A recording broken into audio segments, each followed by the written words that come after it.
Hi, everyone. Thank you for joining us on Adobe Live.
Hi, everyone. Welcome back to Adobe Live. My name is Sin Lagos, and today I will be your host. Joining us today also is Gabriela Iancu. Hi, Gabriela. How are you doing today? Hi, Sin. I'm doing great. Thanks so much for having me. I'm so excited for today's stream. I know I'm really excited to see your workflow. I love to see a creative artist insider workflow. So I'm really pumped to get started. I want to say a few announcements to our grand audience here on the chat. Since we're live, definitely come and say hello and ask Gabriela any questions. We're here live, so we're going to answer along the way. And also, if you haven't already, definitely subscribe to YouTube, our YouTube channel on Adobe Live, and keep up with us on Instagram and all the socials so you can keep up with the latest streams and also be part of this amazing community. So, Gabriela, can you tell us a little bit more about yourself and also what is the project that you're working on today? Absolutely. I like to start by showcasing a bit of my work, my portfolio. I am a multidisciplinary photographer and a senior visual content designer at Adobe. So I love creating at the intersection of photography, motion, and design. And as you can see here, I have quite a variety of styles and approaches. From still life photography, obviously, to cinemagraphs. In case you are curious how I'm creating my cinemagraphs, I have plenty of past live stream that I've been doing on Adobe Live if you want to check those out and incorporate this technique into your own portfolio as well. And so I have a lot of work here. I'm also doing a lot of commercial and advertising work inspired by my more fine art still life photography and also doing short films. Oh, I that's really exciting. That's really exciting. I love your work already. I'm a big fan, and I can already see some folks on the chat being really enthusiastic about today's workflow. We have Wade, Umacorn, we have Oliver. We also have me in there, part of the fan crew. Yeah. That's so exciting. Yes, anyone who is in audience, please feel free to ask any questions. As I start with the workflow today, we're going to have a look at the fascinating world of still life photography, how I'm editing my photographs in Lightroom, and then we'll do some very easy retouching and color grading in Photoshop. And the best part at the end will be taking a look at the magical generative fill feature in Photoshop powered by Adobe Firefly, where we will add and generate new content for my photographs. So I say, let's just start. Let's jump into Yeah, sure Lightroom. thing. Okay, we're gonna start with Lightroom. Great. Yes. Before, I just want to explain my process just a little bit Sure. before going into the photo editing part. I think the way how, with still lives, the way how you arrange and bring these stories to life is very important. So I thought, as part of the photo editing process, to also have a look of the ways how I'm arranging the still lives and share a few tips on the compositional principles I'm typically using that has helped me bring any, photograph to life from fine art style to advertising. So you can use same principles and create, a wide range of styles for your portfolio. Typically, what I'm doing with these still lives is I try to understand what are the objects that I'm going to use, what's their story. And here I have selected a couple of still lifes from my portfolio that I think showcase the range of styles. Mhm. So I'm always trying to study and understand what's their story, what's their personality, what are the colors and textures that I want to bring forward. If I understand that right at the beginning of the process, before I click that picture, that's going to help me once I start with the editing process. So I spend Mhm. quite a lot of time imagining the story, and the tricky thing is with botanical or more natural type of objects like flowers, it's more challenging to work with and come up with a balanced composition. So typically when I do this type of still lifes, I spend time understanding their characteristics, then looking at the Mm. symmetry.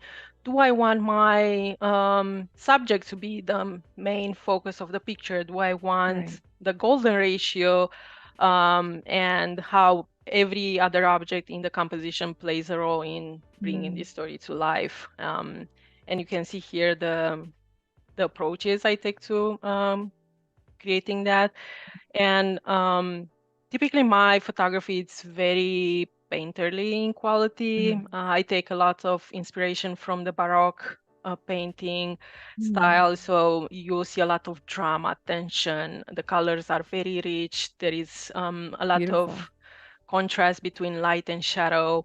Mm. And I further enhance that in the editing process. So I take what I can in camera and then use Lightroom or Photoshop to bring that to life. So these are some of the things that really stay top of mind as I create these still lives. Wow. Also considering the light. Is it even ambient light? Is directional? Is it backlit like in this Mm. photograph? The space, the compositional space is also important. How much negative space do I need for this object to shine? Right. Sometimes not having enough space might make the photograph look like it's too cramped. Having too much Mhm. space, on the other hand, might make the photograph, look like your eye is gonna just jump from one thing to another instead of focusing on Mm. the main Okay. subject.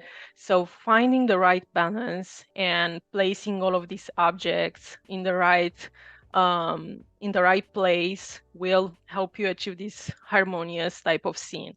And as you can see Mm. here, like the subject is not quite centered, it's off to the side, but I have introduced other elements that help me stylize the story and um, balance the composition so it doesn't look too heavy on one side, especially with the Right. backlit as it comes. You see this glass.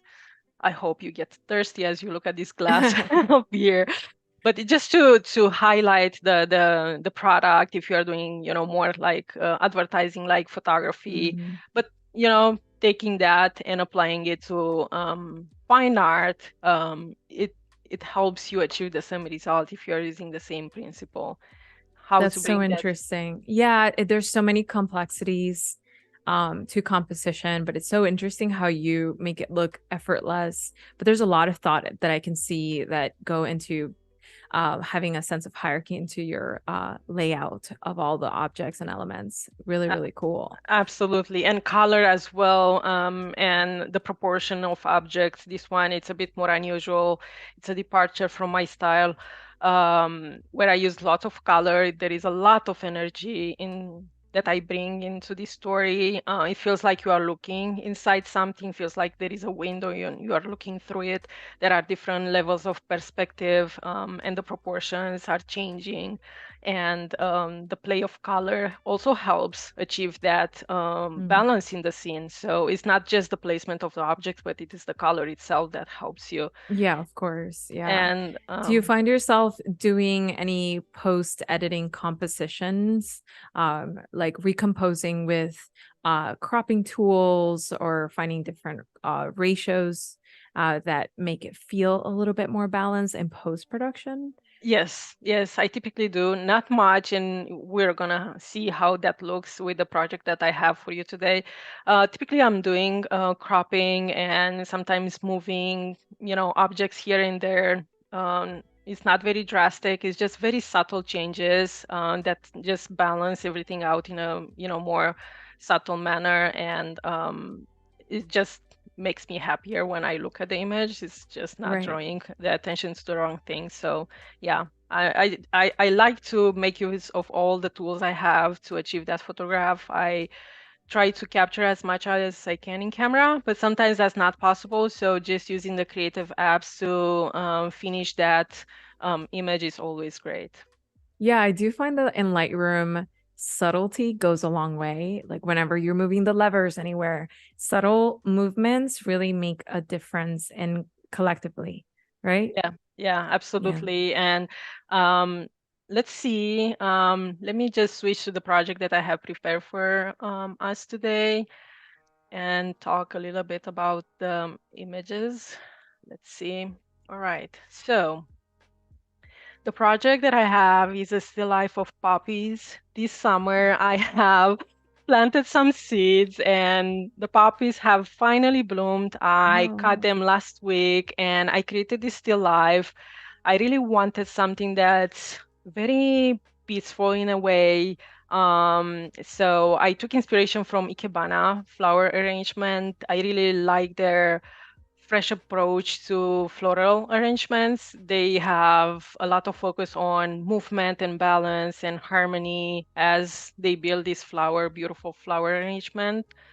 And simplicity is kind of the key with this. So I started looking at this as an exercise to capture that and have this very mindful type of moment where you just take in the beauty of these poppies. And here I have a progression of how I typically start photographing these still lives. I usually use natural light, and you can see here, this is the first picture. It's backlit, it's very harsh sunlight, and I just kept it because I liked the vibe of it. But then as I progress, the light changes, it shifts, Mm.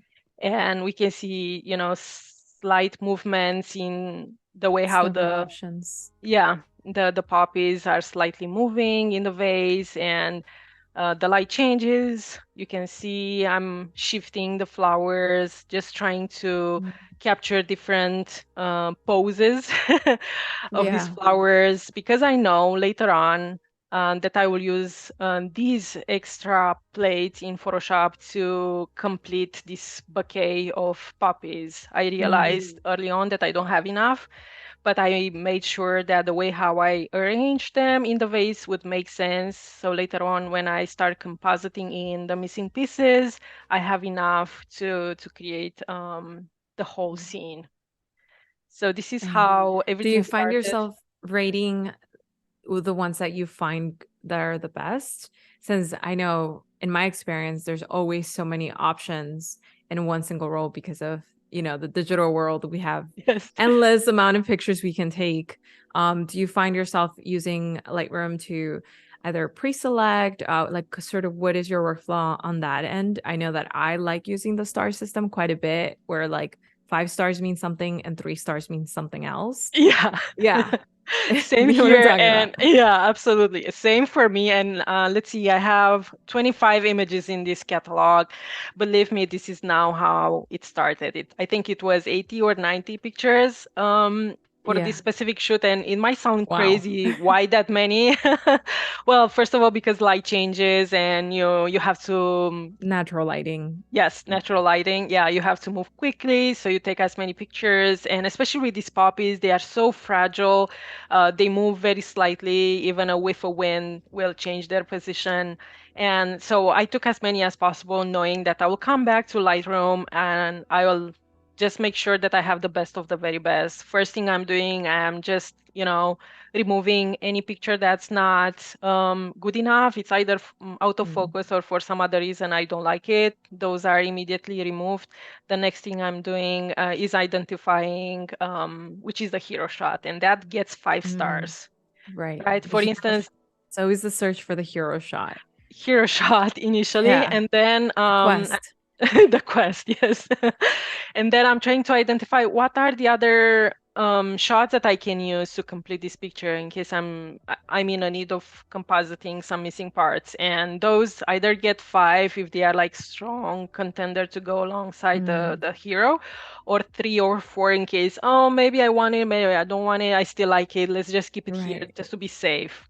I would be curious to hear from the chat if they find, in terms of natural lighting, if they find sharp lighting to be best or that subtle lighting. Because I'm seeing your options here. I love the very striking shadows that happen out of the sharp lighting, but then I Yeah, see your more subtle option too, and the colors kind of pop a little bit differently. They feel a bit more absolutely. pastel. So I'd be curious to hear the chat and which one they would pick, which one would be their hero shot. Oh yes, that sounds great. And also I played with aperture and how much I wanted texture in my background. You can see like initially I was just really I wanted to take everything in. I shot at f22 and then it felt like too much. It was taking focus away from the poppies. And Mm, then I started to soften the image, and I feel like the poppies are now speaking better when we don't have that much focus on the right. background, the texture behind it. And same with the light. Initially when I saw this I was like, oh yes, this is it, it just captured this moment. It was like very beautiful sunny morning, and then as I was shooting and arranging the poppies, sorry, there will be some butterflies in this. um I started to realize that I want this to be really peaceful and quiet, and just capture the beauty of these poppies through simplicity rather than just having too much in the frame. Nice. So much work goes into just taking this photo because you seem to have to grow these puppies out of scratch. Yes. And then it's like, yeah, a lot of nurturing from the very start. Yes, exactly. And that's why like this is typically how I'm doing my still lives when something brings me joy, I really want to photograph it, and it feels like I was growing these poppies specifically for this. This was their their mission to be photographed and really beautiful. So I wanted to make them justice. That's why, the number of initial photos I took and now the number of pictures that remained, which is 25. So we have plenty of options to composite any way we like. Okay. All Yeah, right, right. so Because after this, we're going to jump into Photoshop to explore more of your compositing yeah. workflow, correct? Okay. Exactly. But before doing that, I just want to show you, so all of these images have already been adjusted, but I want to show you the before. So this is the before. And Oh, okay. yes, I'm gonna just start over with the adjustments so I can show you my typical workflow. Okay. So obviously I check for sharpness, it's everything in focus. All of the poppies Mm, that I really want to be in focus are in focus in the specific shot. And the first thing I'm doing, obviously this is slightly underexposed. The light was shifting pretty quickly when I shot. I typically underexpose anyway. So what I usually do, just bring exposure up just a bit, the first step. mhm. Next step is opening up my shadows. I really like doing that as second step. My shadows, just to make the shot a bit more bright. Blacks the same. And then I'm looking at the highlights. Sometimes I need to just like very slightly bring them down, um, just just a bit, and also adding some contrast. Typically, that's how our eyes see, they need contrast. And as I'm like building Mm. and I'm zooming in, I'm trying to check how everything looks. And let's see, just It's so that. detailed. Yes, it is. You can even see the fuzzy hair on The the fuzzy, poppies. yeah, Yeah. wow. um, And so that that's contrast helps it helps. It just brings the help it jump. volumes. Yeah, yeah. So this is just like very slight and subtle tonal adjustments just to make sure that the composition sings at this point. And then just for texture and clarity, I'm just increasing the values just very slightly, and the Okay. vibrance. I'm not doing much at this point just because I know I'll go into Photoshop, and if I need to adjust colors and do color grading, that's an option there. Okay, so this is more light focused and detail Yeah. focused. Yes. Hmm. And then I'll scroll all the way down and make sure that, the lens correction is happening. Mm. Okay, let me just So you start at visually. the top and then you have to go back to the Yeah, bottom. I do yeah, that too. That's so funny. right? Sometimes I start right in the middle. And sometimes I do follow that order from like top to bottom as a That's great. workflow. Yeah. It's great to hear that we have similar Yeah. workflows. Um, So that's kind of it. And then I also use the transformation tools just to make sure that the shot is straight and to scale it. Obviously, you Okay. can do this in Photoshop, but I like to do it here. I'm checking against the grid if the vertical lines are vertical and so on and so forth. Scale it. Mm. Um, Maybe we need to offset it just to make sure it's center. This goes Oh, back that's to the so idea. interesting. Yeah, you're using that almost in the same fashion I would use a cropping tool. You're using the transform options, Yeah, which is I helpful with that grid. it is. I think it is very helpful and just goes back to this idea that I have when I'm building the still life, making sure that if I'm shooting with a center, with a focus on the object that's centered, that's Mhm. the same thing is gonna happen in the In editing post phase. production. Yeah, Okay. just keeping everything Mm. synchronized. So yeah, let's have a look before and after. Yeah, when y'all are wondering how do people get these amazingly sharp photos, there's a lot of like little details that go into play and subtle changes. Um, but that because that looks it stands out to me and I'm looking at it from a screen to a screen. Yeah, I want to put in this, believe me, like I was so happy with the way how everything turned out and the colors, and we're gonna see after we bring everything into Photoshop how the color will pop even more, and it Okay. feels like it's very much alive, so I'll definitely print this and have it framed for It's my definitely studio. really beautiful colors to play with. And I love how the foreground has shadows right there at the very bottom at the lower thirds. So it gives it that sort of dimension. I want to edit it myself. It's looking really cool. It's a good Yes, baseline. Yeah. yes, absolutely. Also another thing to watch for is the edge of the frame. So this goes back to the idea of, having enough negative space or breathing room around your subject, making sure that you are not cutting off anything in the frame that you want to keep, and you don't have weird crops. So just make Mm. sure you look out for that in case you have like a I corner see like that. this that's obviously showing the table. You can retouch that in Photoshop, Yeah. and or use Generative Fill in case it's like a bigger chunk of table that's missing. You can use that to Mm. fill Do in. you rather use that than the healing brush on Lightroom? You rather use Yes. those steps in Photoshop? Yes, just to Okay, keep that. all the edits together. Given that Okay. I typically do more post-processing in Photoshop rather than Got it. Lightroom, I like to keep a Lightroom edits more photographic in nature and add and build up to the final image in Photoshop, just because I'm Mm. doing much more in there. Okay. So there So are that's compartmentalizing. yeah, in a way, Hmm. yeah.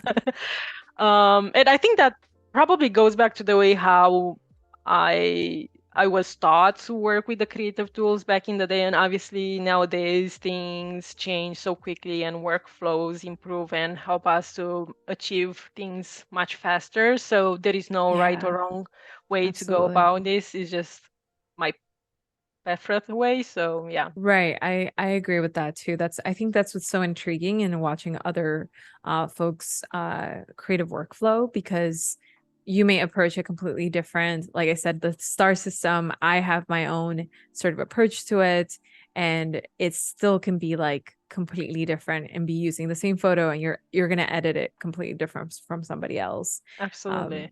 it's nice to watch it. Yeah. Yeah.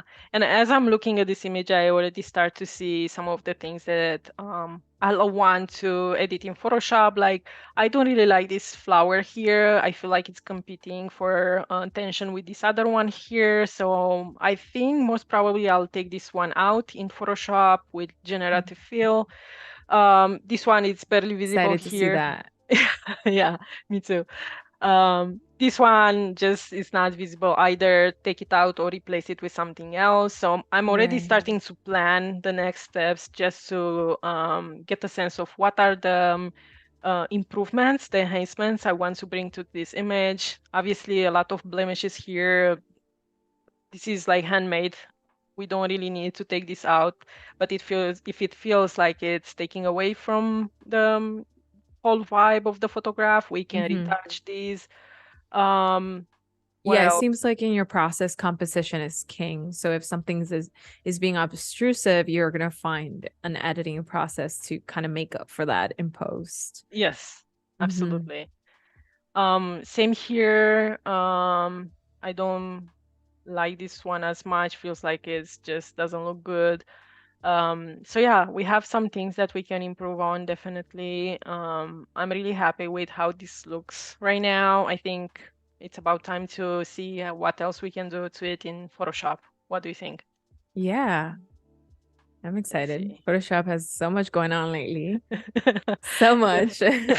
Yeah, so much fun. Okay, let's see. So this is the image. You can see this was the final sort of crop that I did. Okay. And I have here in the layers panel over here, I have already added the add-ons, the extra plates that I shot of different flowers, different poses. And I have them Okay. here, and I'll just go through one by one so you can see how I'm building this Ikebana floral arrangement. So the first one that goes in is this one over here. Let's zoom in. Another one over here, and the Mm, hero. I felt like before, with the way how everything was styled, I feel like the hero was kind of missing the hero flower in this arrangement. mhm. And always Okay. Ikebana has one, the biggest flower, the most beautiful, leaf. It's highlighted. So Right. this is my hero right here. This poppy Interesting. flower. Yeah, it's also the one that's the most red, centered, tallest. So it's Yeah, gonna grab your attention right away. We have absolutely. Reverb here saying, I think, advice on making sure you have sharp photos to try to focus the camera and maybe clean up the lens before you click the shutter. Yeah, absolutely. I think that sometimes it can be so simple to forget about your lens and it gets like a little dusty and Oh then your yes. your images don't come out as sharp as you wish them to. And use a tripod. I'll add to Right. that. Just have a tripod. The Yeah, composites are easier when yeah, it's the same location. exactly. Yeah. So things don't move, and yeah, but these are good rules for sure. So I think this would this kind of looks like it's a very balanced, harmonious type of arrangement. I really like it. So let's start doing some retouching. Typically, how I'm doing retouching is just adding an empty layer so we don't affect the original image. And for this one, I'll just use the spot healing brush tool. This is very useful for removing spots and blemishes. It works really, really well. So let's just zoom in and see what are the things that we want to remove. Um, I see some spots here on the poppy. Make sure you have sample all layers on for this. And let's remove some of these blemishes here and there. And I'm being a bit more sloppy for this exercise, but you can take your time and really identify the spots that you want to fix. And these are very tiny. Are you And using the clone stamp tool or spot healing brush. spot healing brush? Okay. Yeah, I really like it. It just feels It's like very fast. it's very fast. It feels like it's doing the work for you. It feels Yeah, almost like I'm cheating in a way because retouching used to be so hard, and right. nowadays it's just so easy to fix things. It's just mind blowing the way how Hmm. technology. has shaped Absolutely. photography. Gabriela, are we able to lower your dock so we can see the software a little better? Yes, sorry. No worries. So pretty. I definitely have a harder time creating bouquets at home. So I can see, like, even in this composite, you have to have some understanding of that. Yeah, I think I really love in general, I really love flowers. So just the way how fragile they are, and the beauty and the texture, Mhm. and the story that you can create with something like that. I find it very fascinating. Yeah, it's incredible that I mean, it's interesting to think about the references or the places that inspire us and have a different medium to express something similar. Like you were referring to paintings being a big inspiration for you, and having these still life paintings have a place of reference for your photography. But this is like a completely different medium, and still there's like these nice connections and like the way you're approaching it. I can see it. Yeah, I like to take inspiration from painting because I feel like there is so much that it can teach us in terms of composition, and the use of color and light. Sometimes Mm, we take for granted the cameras we have because they do so much for us. right. But just looking at paintings and at the golden age and see how painters used to learn about lighting and color and composition and bring those attributes into their paintings, I think it's just mind blowing how much Yeah. they Absolutely. were There's a learning. lot of studying your subject matter. There's Yes. a lot of love and attention, kind of much like what you're doing here, but we're stepping in a different medium. We have a post-production program that actually takes a lot of references from film photography. So a lot of the tools that we're using have those kind of nods to that vocabulary. So hmm yeah, it's interesting how our workflows kind of, even though in the digital space, still have those like same similarities. Yeah, and absolutely. Like after I'm finishing with retouching, the next thing that I'll do is dodge and burn. So another term that comes from, darkroom analog photography, where we are increasing or decreasing the exposure just to bring, those volumes forward. So it's a lot of things that Right. kind of come in and out and take inspiration and help us Yeah. achieve So beautiful things. dodging Yeah. highlights, burning the shadows. Yeah. Yeah. Or the colors. That's so, yeah, it was a physical practice. It could still be for those who practice it. And yeah, Yeah. you can do it here and sort of help that contrast we were referring to earlier, so that the image stands out. Yeah. Mostly because, like when I'm doing the Lightroom adjustments, it's mostly tonal, but then I want to bring all of the volumes forward with dodge and burning in Photoshop. Mm, So I'm using that as a way to um, create those beautiful, rich shadows and beautiful highlights. Um, yeah, so let's see what else can I get rid of here. These black points here kind of stand out to me, so I'll try to just drag over and see if I can fix them. This is like a very quick way. Obviously, you need to take your time and just have patience in case you really want to yeah. perfect this. And this is typical of botanical still life, Yeah. Play lots some of music in the background. yeah, yeah. Set the mood, turn on a candle. Oh, yeah. The more petals and leaves you have, the more probably retouching you'll do. You'll And require yeah, same for food photography. Actually, that's how I started out doing. food I was a self, photography. yeah, food photography. Yeah, I initially was a self-taught photographer, and I started doing food photography and editorial design. I did that for a very long time. That's why my portfolio has lots of yummy, delicious food photographs. And that requires a lot of retouching as well. Yeah.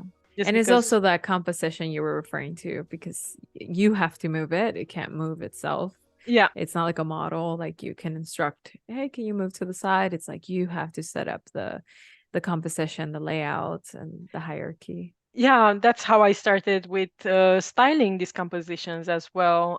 So I learned a lot from the way how food photographers back in the day were styling their compositions, and I Mm. immediately noticed that there is a lot of connection between still life in general in painting and how they were doing it, and I try to take inspiration from that and learn and just practice a lot, I guess. It takes lots of practice, knowing where each object has to be placed and Right. And so in this case, you added more of the poppies on the vase. How were you able to blend them together? I'm really curious because as you keep zooming in, I keep trying to find oh yeah. the areas that Tell me if you see it. like I'm like, which one wasn't there because we were just observing it on Lightroom. This is one of those like really fun, like, do you see Exercises, yeah. where's Waldo? Do you remember, Yeah, visual memory games? yes, this is an exercise as well, right? Finding the spot where everything fits. It's like a puzzle. Sometimes you find it immediately. Okay, let me turn the retouch layer off. So this one goes here. I tried to place them in a way that the focus, the sharpness of the shot was totally making sense. Obviously, you don't want something in focus next to something that's out of focus that will kind of show Okay, that yeah. these are added on. The depth of field Um, is yeah, would be yeah, wrong. yeah. So then I just use selections. I selected the flowers and then refine the selection and just make sure that is somewhere connecting in a logical way with the rest of the flowers. I guess the more you You're start using a looking, masking tool for it? yeah. Okay. So I'm gonna disable this. Let me zoom out. So you can see I rotated the image. I Oh, selected I the see. flower. Yeah. For that, we can use object select if we want. Just drag over the picture and you have the flower selected. So it's kind of doing it for you. Wow. And I've then you just just like add, this so fast. yes, it Do you is. have that on cloud-based or in your device? Because that was Uh, really, really fast. yeah, this is local. Yeah, it's local. Oh, wow. Yeah. And then I just added a mask and that was it. Once I was done with that, I just moved the image around just to find the right angle because obviously I didn't want the same flower. We kind of have the same flowers here in different positions and different angles, but I didn't want them to look like the other flower next to it, right? Right. So I want Yeah. them to look unique enough so they don't look repetitive. So then that's how I did for every single one. And by the numbers here, I'd say that I used the same image 3 times. So there Okay. were 3 different angles for a specific flower that I found compelling enough to edit here, and then another picture. So from those 25 that I was left with in the library, in the catalog, these were the ones that were worthy of being added to this final composition. Um, and What did that's you do how, the same color post editing on those alternatives yes. also to match Usually, the color mode? yes, usually Mm. I'm just copy and pasting. Once I get my hero shot identified with 5 stars, I'm adjusting that one. I bring it to the place where I'm really happy with the tonal values. Then I copy and pasting those settings to the rest of the images. Hopefully, the ones that you would select would have the same color temperature and all that. If they Right. don't, you can adjust that as well, just to make sure that everything kind of looks alike. If not, you can always use here in Photoshop, a curve or something to bring, the same exposure and have everything feel like it's from the same story. Yeah. I find that also doing a final post editing on color kind of blends everything together when they're not quite exact. Yes, I Mhm. agree with that.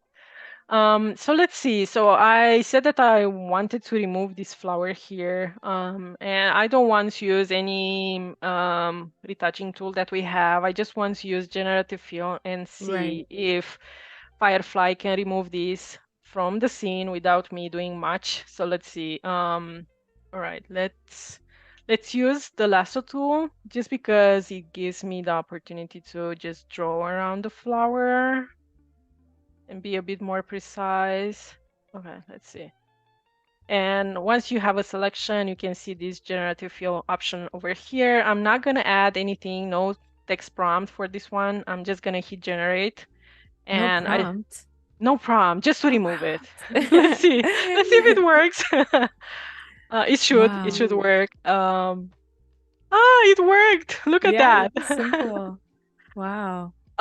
So that's very fast and very easy. Yeah. It just did the work for me. And once that's completed, you have an extra layer here, layers panel with the Okay. So it's non-destructive. It still has that in yes, a separate layer. Okay. absolutely. And it's just like outstanding. Look, this was the selection. This is Right. It how they really imitated that those the back. shadows that were in the Yes, background, the texture, the shadows.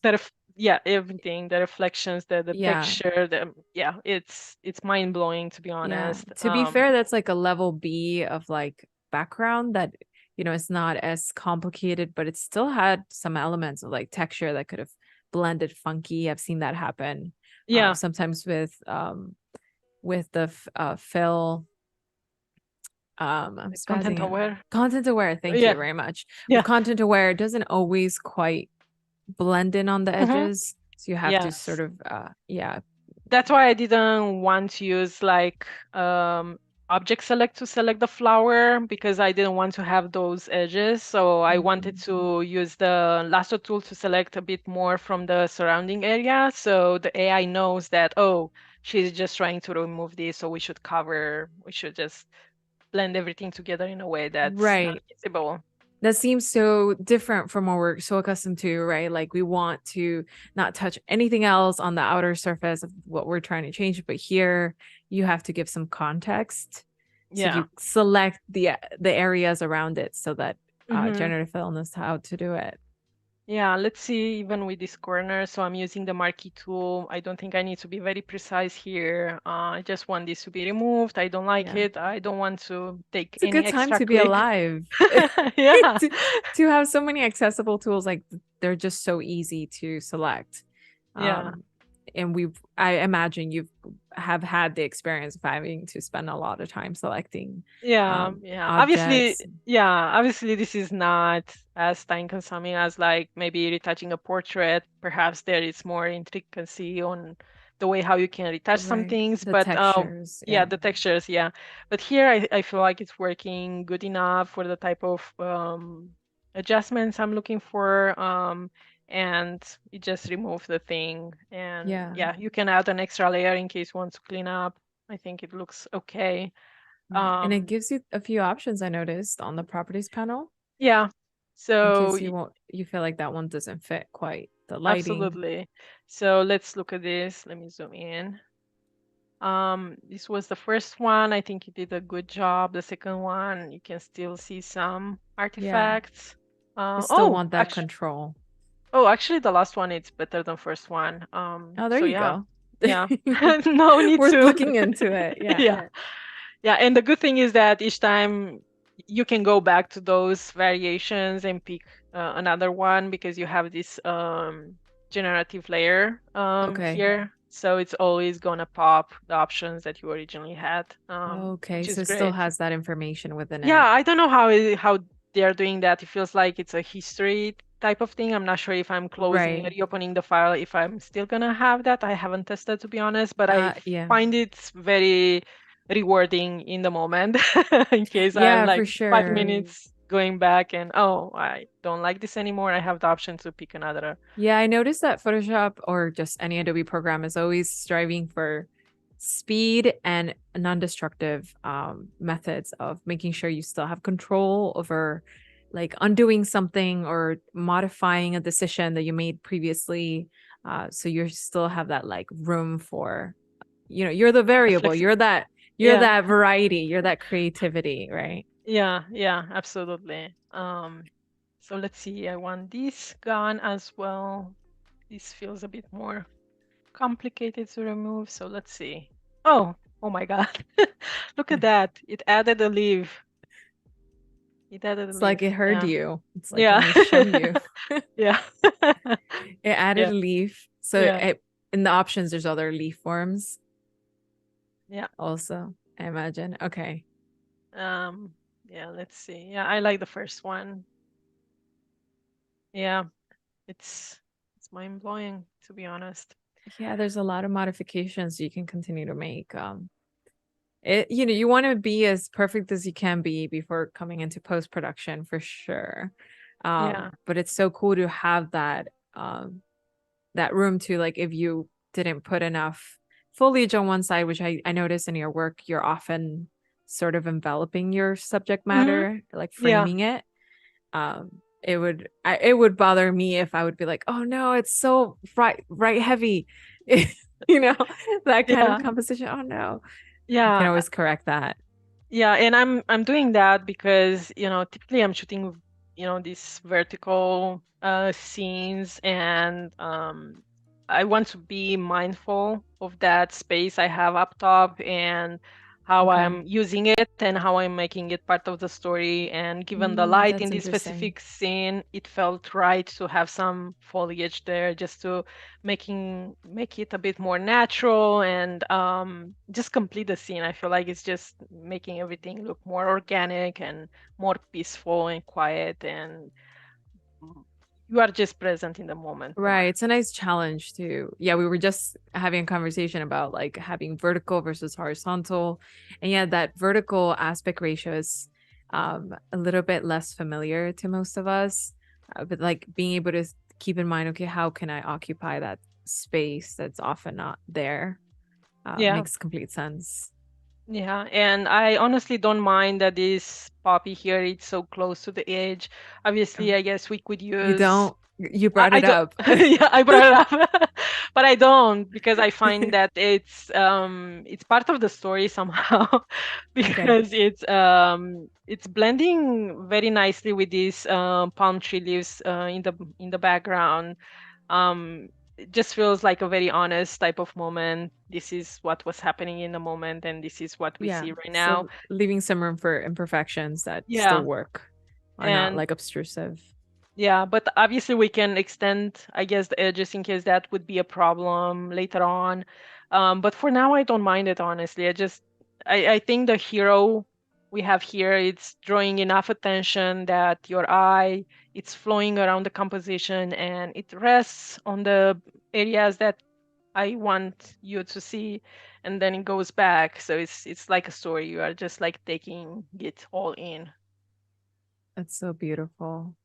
So let me just, I grouped everything here so Yeah. I know this is retouch. I like to label Keep my layers keep and keep everything everything. organized. Yeah. Yeah. So I We've guess all been like that. We all know the infamous like thread of layers that are unnamed, layer 5, layer 10. You yes. can always right click the layers, by the way. I learned that really late in the game at some point. I was like, whoa, okay. Yeah, yeah. And sometimes I'm not always disorganized, but if I have like layer 1 to 10, at We have least a I day know what off, those layers. Yeah. And then I go back and rename them because, my conscience, I feel Right. guilty. Yeah, I always think about, well, when I'm in a teamwork environment, I always think about who's going to pick it up next. But otherwise, I think about future me who's going to pick it up next, and I'm going to be mad at my past self if I Yeah, don't have it yeah, organized. yeah.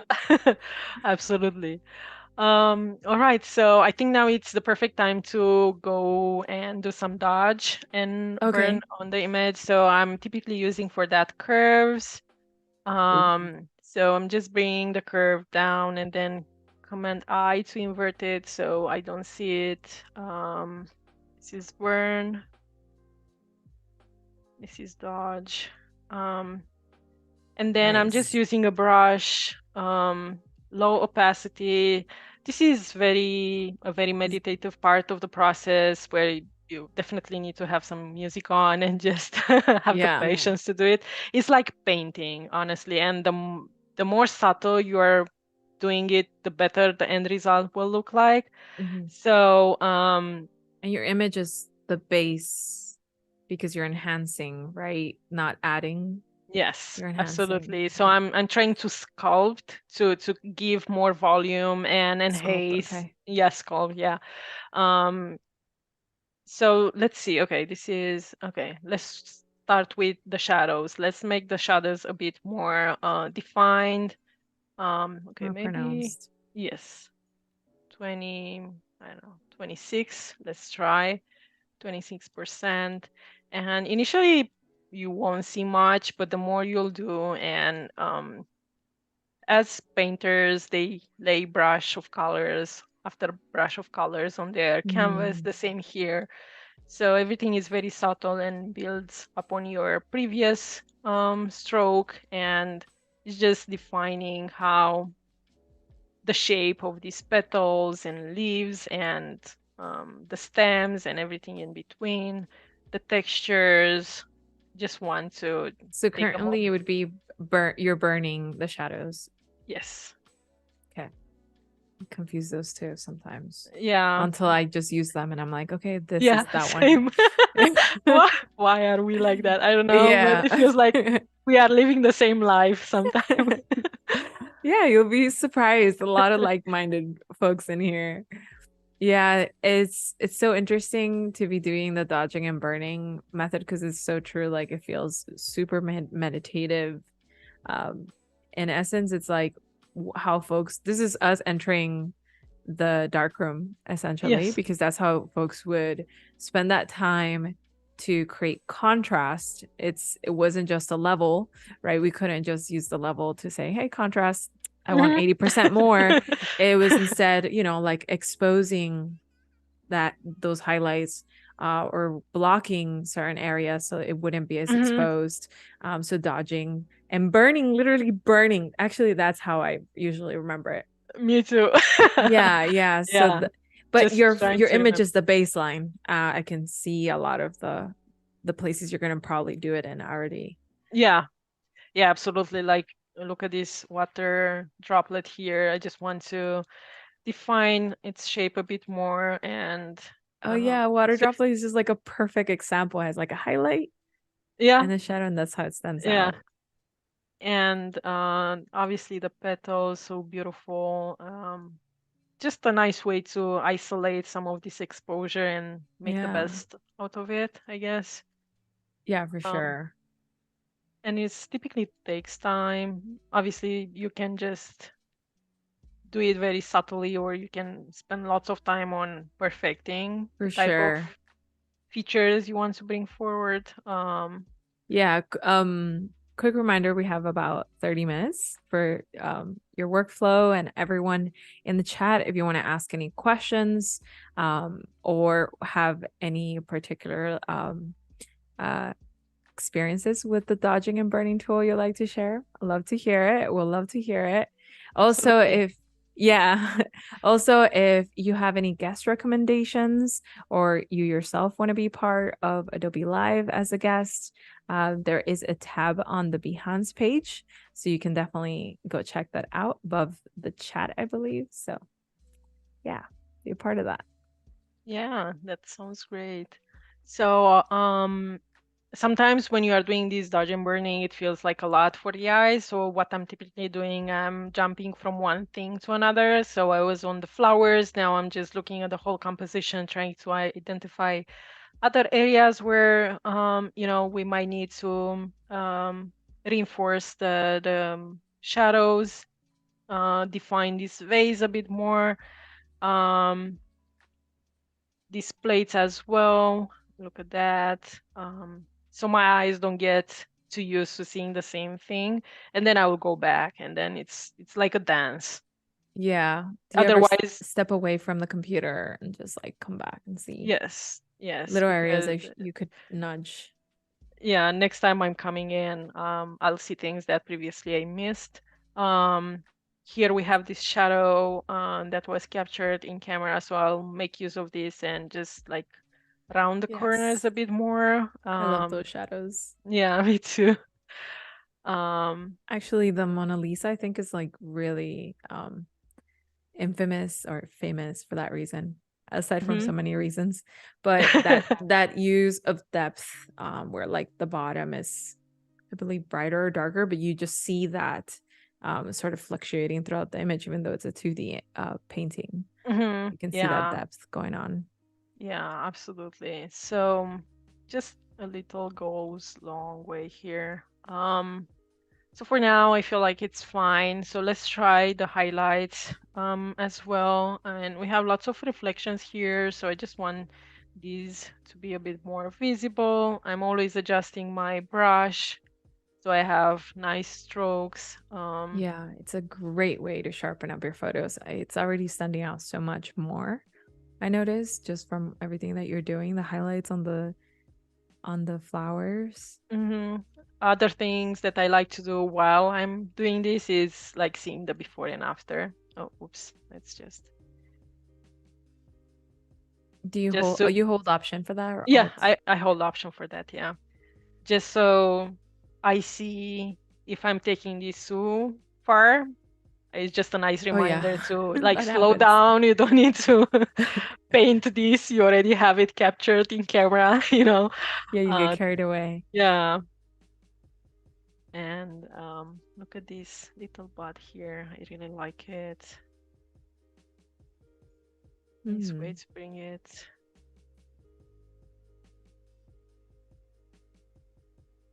Very small changes. You use your mouse for this, or do you have like a Yeah, I have tablet? a mouse. Can you hear it? Oh, okay. No, I can't hear it, Oh, but I'm curious because you're moving pretty rapidly, and usually, like, I'll connect my tablet for that, or I'll be on the iPad or something like that.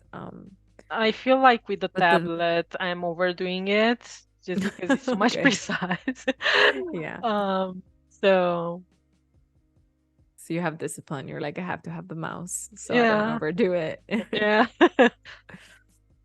Mm. In case I need to travel, I need to stay flexible and not get used to having too much gear around. That's how I'm Okay, shooting that's fair. also. Like I'm trying to keep things to a minimum if possible. Um, I love shooting with natural light and Yeah, me too. Me too. there is so much potential. Especially, Just I love sharp shadows. I actually find that to be really intriguing. It can be very challenging, especially when the highlights get blown out. But yeah. yeah, like shooting underexposed is really helpful Hmm. and raw. Yeah. So I added another curve. This is for the highlights. I'm setting this to screen blend mode, Command I to inverted. And this is just like, I guess, the last step in this dodge and burn process where in case I have like really shiny things that I want to highlight, this would be the time and this would be the method, at Mm. least in my experience. So for instance, we have this water droplet here. I just wanted to shine a bit more. We have the brim of the vase. We have more water here. Again, same thing. Just trying to bring some details forward. Um, just a nice way to brighten up the highlights, the brighter tones of the image. Like look at the light, how it's hitting on these Yeah, and I can petals. see you're doing that in a separate layer also, Yeah, everything is a separate layer. You don't want to because have you the can't most do it. perfect painting method and then not being able to turn it off in case you change your mind later on. So Mm. always use individual layers for every action you take, just to make Yeah, sure even though you're. you can use like undo button and the history panel, you would be undoing a lot of steps throughout there just to Yeah, remove that one thing. Um, exactly. so it is good practice to always have several layers. Like if you have a giant like lasagna style of layers, like you're doing it well, you're doing it correctly. Yeah. Just Um, label, just just label. label. Don't Yeah. be us on an off day. Highlights. I forgot. So I have another curve layer here, and this will be our contrast. This is an S curve. This Okay. is just the last step in this dodge and burn. Very subtle again. You don't want to overdo it. Let's turn it on and off. You can see the difference. Yeah, an S curve is really good for contrast, Yeah. pushing up the highlights. So this is how it was looking before. This is after this dodge and burning that Wow. was happening really fast. So you can see the difference already. So if you Yeah, spend more time, it's gonna look even more polished. right. Um, It then almost feels like you went and did increase the vibrance and saturation, but in fact, you have not even touched that. exactly. It's so funny. Yeah, it's just Yeah. paying focus to the highlights, to the shadows, Yeah. contrast. That's why I love this method because changing colors is always tricky. If you Mhm. overdo it, it looks so unnatural, especially when you have, natural objects like flowers. Right. So the best way for me, in my experience, has been to use using this method because Mm. it works and you have more control over deciding what's darker and what's lighter versus Yeah. just evaluating color values, which is much, much harder, in my opinion. But I guess the next step in this process would be after finishing with this to actually touch color. There is no way around it unless you are completely satisfied with the way how the image looks. But for me, the next step natural would be to use channels. So my style, my color, typical color style with photography, it's on the blue side. And so I'm Hmm. trying Okay. always to use channels and select the blue tonal values in that channel and then use a color balance with that selection and modify the values in a way that's just slightly changing the colors and give that more cinematic type of vibe to the photograph, if that makes sense. So for instance, this is the blue channel. I typically adjust the cyan. Usually I start small and then see how far I can take it. And then the shadows, it's always shadows for the blue in my style. And then the red, orange, yellows is for the highlights, just to have the right Mm. balance of these complementary colors. Um, Mhm. so let's see. Oh, I already can see that the vibe changed. So it was more warm, more green, yellow. Right now, it feels a bit more cool Mhm. and fresh air, kind of. I'll do the same Yeah. for red. And that's you selecting the blue channel and any elements that are blue have been selected in there. Yes. Uh, What okay. I'm doing, I'm just selecting the red channel here and then command to select all the red tonal values in that Mhm. channel. With that selection active, I'm just using a color balance that's automatically having the mask as the selection. And Okay. then we see here the properties panel where we can slide the values. So this is red. I want everything warm, nice. Let's see. And you can see the Mhm. more I do it, it's just gonna change the vibe. So maybe, I don't know, -7. And this is a lot of turning on and off the layer just to get a sense of how things look together.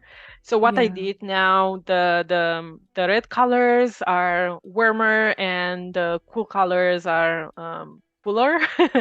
So it's just a nice contrast between these colors and just makes the whole photograph have more balanced colors, tonal values, I guess.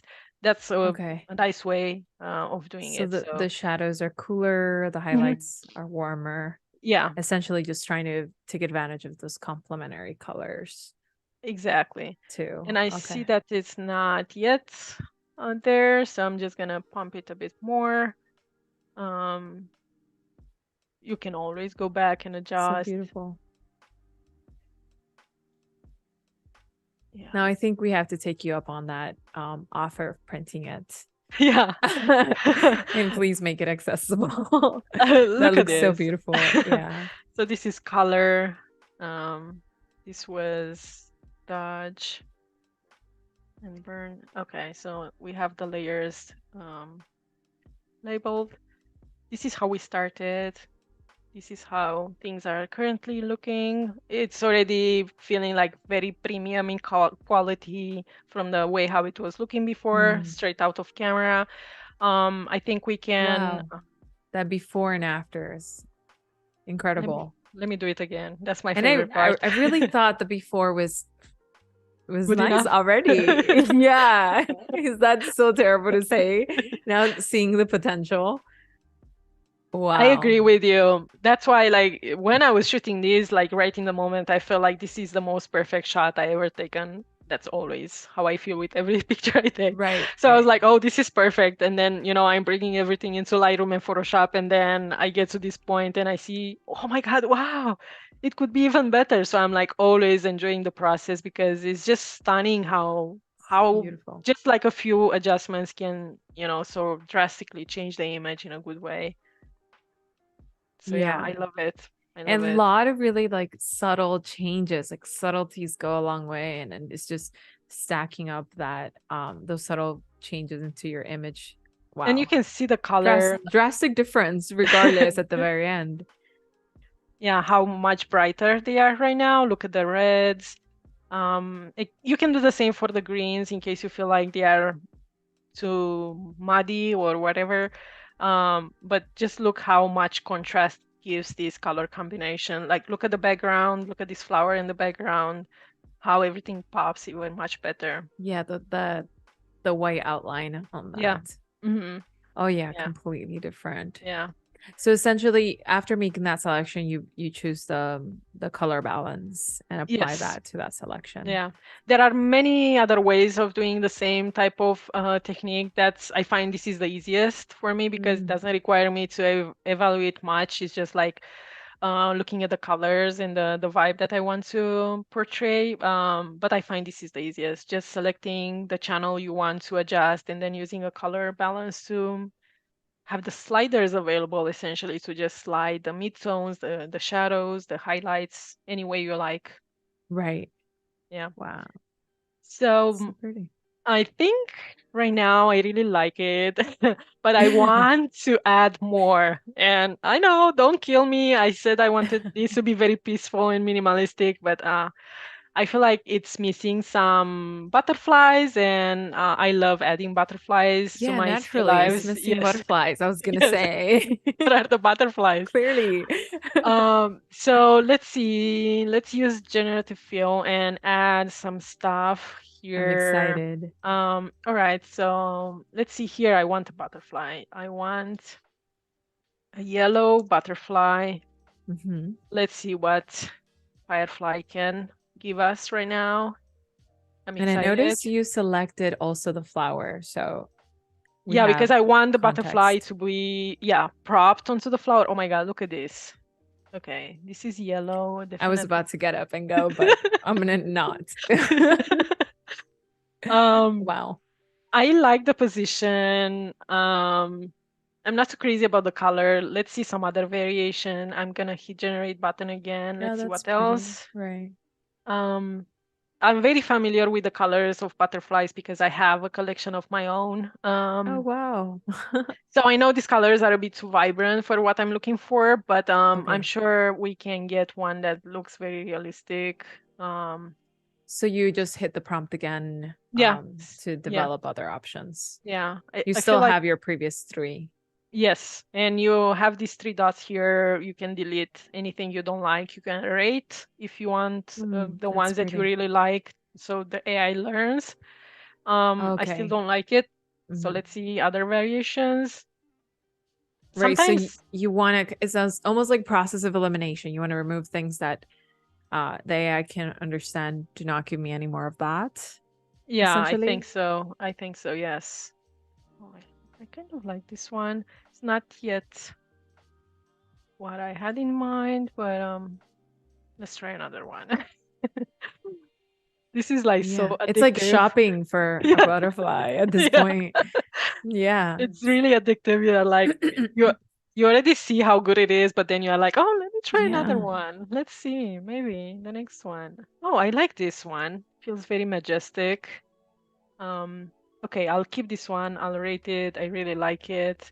I mean, there's a lot of variables, right? Like it's you're you're thinking, okay, you got a butterfly, but you also got the tone and sort of the lighting of your environment involved in Yes, there because it doesn't seem completely out of bounds. It doesn't, oftentimes when you bring in an element, you have to do that part of this is how it uh looks. So, blending them together. But it's yeah, already so close because yeah, it takes into context that environment that you gave it in that absolutely. selection.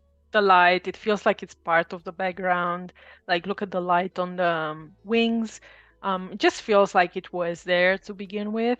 And especially if you would see this like from very, very far away, you would even not know if this is real or not. So it's that good. Yeah, I Um, want this print. okay, you're challenging me.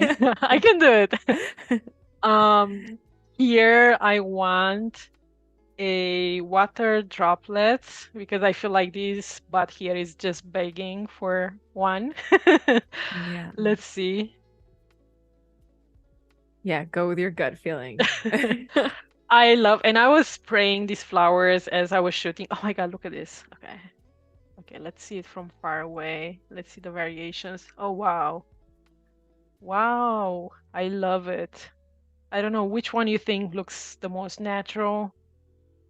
I'm I guess you have to zoom in a little bit. I have the screen a little smaller. Zoom in. Okay. Yeah. Oh, I see.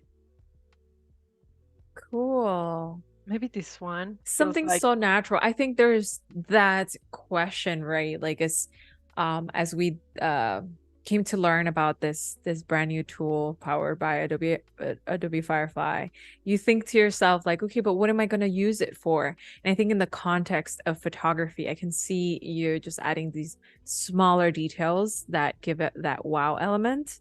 Um, and it just, yeah, it's a small detail, but it can help and kind of building it and putting it together. I love that choice of a water droplet. It's that yeah, simple, right? especially with the context of having everything wet and fresh. And Yeah. I usually spray my flowers just to create that dewy type of effect. Look, yeah, And I yeah, imagined. yeah, and having this one here, it kind of like, why not another one here? And I couldn't do it Why in not? camera. Yeah, why not? I couldn't capture this in camera, unfortunately. So here we Yeah, sometimes bring you it have down. that surprising, okay, I got that water droplet. But you have to be very, very intentional. You were intentional in other areas. So I can see the kind of like Okay, being able to do it another in one. post. Another one. I Another one. cannot help it. Yes, We're let's. shopping for water droplets now for his No, this one is butterflies. a honeybee. So I want a Oh, it's a honeybee honeybee. here. Yeah. Um, So far, you're just working with nouns. You're not just being too specific on descriptions. And we went from zero prompts to just saying a honeybee, water droplets, butterfly. oh wow. So sometimes I think folks often ask me the question about like, well, how do I come up with prompts? Yeah. You may not have to worry too much on that end. Wow. I really like the first one just because of the color. I'm not really sure if a bee would have this orange hue on the back, Yeah. but it There looks so good that there's plenty of pollen. yeah, I want to keep it. It looks so good. Maybe a Hmm. tad too big, I'd say, for the flower, but I don't know. Yeah. It's a big bee. It's a little bit, I think it's a bit defined by your selection. So if your selection Yeah, is rather big, it might occupy that entire space. yeah. You can't really Let's describe a big or small honeybee just yet. It might be in yeah. future Let's versions.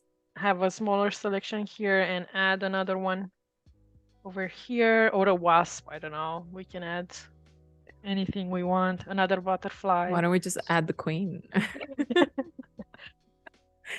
I I just want yeah. it all. Let's see this one. I don't know. Doesn't look Yeah. as great as the other one. It's a bit more of a complicated Yeah, environment, I would say. yeah. So I'm just gonna turn this off for now and come back later. What else? So let's keep Yeah, it natural. non-destructive. Yeah. So we can just turn it off and our file's safe. Um, Did you I am. save, by the way? You should save. I didn't save. Yeah. Let Yeah, me because I think one caveat about the prompts is that the prompts will be very different every single time. So the options you're getting right here, right now in this live stream are exclusively for us. So the next round of butterflies might look different. So keep that in mind if you're trying this Absolutely. out. Yeah, that's a good advice. Every single new generation will be different. So, um, yeah, look at this ladybug. Oh my Oh, God, the so cute. ladybug. My wife loves ladybugs. I don't know Yeah, how, but they end up my somewhere mother around loves us. them. Yeah, at any time. And I'm like, how are you here? How are you in this? Sometimes in the car, I'm like, why are you taking a ride with us today? Yeah, oh my God, it looks so good. Let's add another one here. I just love them. They are so cute, and I Yeah. feel like they live together with puppies on the puppy field. It's just Okay. their It's good environment. to have like that knowledge of sort of the context of okay, what would be around this flower? I mean, we're not going to put a monkey, although we could, but Yeah, like you think exactly. about what looks natural because I know you're still striving for that look that is more your style and you have those sort of principles or parameters in mind, then you can still emulate something that fits you and looks like your work. Yeah, absolutely. Let's try another butterfly here. And obviously you can describe this butterfly the way you want it to be. I usually like to be surprised because I feel like I know I want a butterfly, then the way how the butterfly looks, let me just see some options and then decide. So that's why I'm trying very simple prompts, just to be surprised and see the Yeah, extent of it's an things. experimental Yeah. Oh my face. God, look at this one. Mm. This looks very real. That one looks really attuned with like the shaded part of your image. Yeah, right? I'm Yeah, gonna the keep other one's it. a bit more vibrant. The first one was too vibrant. Um, And what else? essentially, I imagine that at some point, although those already blend really well, I was gonna say, like, are you gonna do like a post where like everything sort of blends together? But maybe like that part of the workflow is not as absolutely necessary. I think so, yeah. I was also considering that, but after I saw the The results, results. it feels good It's enough changing our already. Yeah, workflow, as we speak. yeah.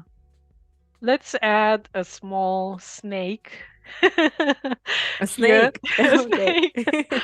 I'm thinking about the fields of puppies and wheat and all that, so I'm thinking, I oh, can why tell I not? took you somewhere out there when I said monkey. So Yeah. Let's see how crazy we can go with this and okay. oh wow, how interesting. Right. It's like a kind of a garden snake, not Uh-huh. Yeah, yeah, not gonna yeah. be an anaconda or anything. I don't So like this one, that's but so funny. let's see another variation. I live in Texas, so I see them all the Oh time. yeah. Yeah. Yeah, it's so interesting how many variations you can get. Yeah, I'm not too sure about the snake. I think it's nice. It's creative to have something like that, I guess. Yeah. It's unexpected. But it's I'm not like yet. it's really up to you and kind of the style you want to create. Yeah. What else can we try? I imagine you could also Caterpillar. create a little bit more foliage on the left, or if you wanted to, Oh yes. Let's see. First the caterpillar and then more foliage. caterpillar. Yeah. It's very like Alice in Wonderland, Yeah. Uh-huh. fantastical. And Mm. obviously, I guess more butterflies. It's never enough. Ooh. Let's see. Hmm, I don't know. Yeah. I think the more intricate the insect, the bug is, the more difficult to match it. Yeah, also I would think like with a caterpillar, there'll be like kind of like remnants of dirt around it or something like that. Yeah, or a leaf or There's no something. lack of mess. Yeah. Oh, maybe this one. I don't know. I like the color. I'll Yeah. keep it here for a while. So essentially you use generative fill to remove that flower. So we used it to remove elements and Yes. now it's adding in this case elements that are almost would be existing in real life. So we're keeping that Yeah. kind of in mind. Maybe replacing this flower as well, as I mentioned. Right. I don't know. Let's leave it empty and see what the AI suggests. I Okay. So have, to replace, we leave it empty. yeah, either empty or I don't know, maybe it's Make gonna a suggest, specific request. yeah. Oh, Yeah. oh wow. Look at that. I cannot believe it, honestly. So And the this play reflection, everything. These plates are Yeah. unique, are handmade. It's a very traditional Romanian. I'm Romanian, by the way. Yeah. Traditional Romanian pattern. I'm like, yeah, I need that. Yeah. And I'm so blown away by the fact that it just created this pattern that's so unique. Yeah. And obviously, you can reproduce it, but still, like the AI having the understanding of this intricate pattern, it's wow. Look at that. Yeah. As we're The coming texture. really close to a close here, can you give us a sort of a run through of like how you how we got to this place for those folks who kind of tapped in at Absolutely. the Let end? me. Yeah, just to see that variation because we had just seen it before and after, and I was shocked. I can imagine now. Yes, absolutely. This is how we started. This is an image we brought in from Lightroom, where just very slight tonal adjustments we did, exposure, highlights, shadows, and this was the first step. We brought it in. I added some filling pieces, different poses for the flowers, just to make the bouquet a bit more full. Then we did some retouching with a spot healing brush as well with generative fill. We removed the flowers, the blemishes. We just cleaned up the image a bit more. Next step was to dodge and burn. And you Hmm. can see already the difference. It starts to come alive. We have more contrast, more Stands out. definition. It stands out exactly. Then we touched on color, did some color grading, very easy. Just to, again, make everything look a bit more polished and more fresh. And the last step that we are just on was adding some sort of creatures and make this composition seeing a bit more, just Hmm. relying on the same cues that we have in the initial photograph, and adding things that could be there, like butterflies, water droplets, leaves, flowers, removing things that don't Letting your feel imagination be a part exactly of it. Yeah, Umacorn here is saying, I like the accidental falling leaf. The over here. fallen leaf. Yeah. Yeah, yeah. Yeah, this has been quite an interesting process. I really love like just from top to bottom kind of how you approach this with a lot of detail, a lot of patience, a lot of detail, very subtle changes that like create this like wow element. Can you let us know where we can reach you and see some more of your work? Oh, yes, absolutely. So you can see more work on my portfolio. Just feel free to dive in. There is lots of work. This is just the front page where you can see like a recap of the work that I really enjoy doing, like cinemagraphs, still life, food photography. Beautiful. I'm also doing short films for NASA. This is one of the pages that you can check it out and see the short documentary I did and how I'm using the same principles with still life photography and analog photography and bring these to life. Wow, that's Cinemagraphs again exciting. and again. Just check it out. There is so much work and reach out on Instagram or on my website and I'll be Yeah. happy to answer any questions. And I hope this session today was really captivating and Yeah, I interesting. think so. I think so, Gabriela. Thank you for being a part of this. This was really, really a great learning experience, even for me. And I hope everyone else that has been part of the chat learned something. But if not, revisit it, restream, because I there's a Yes, lot of really good rewatch nuggets in it. there. Yeah, and stay tuned for a new episode of Adobe Firefly Weekly, an interactive session using Adobe Firefly, so similar to what we learned here today with Gabriela.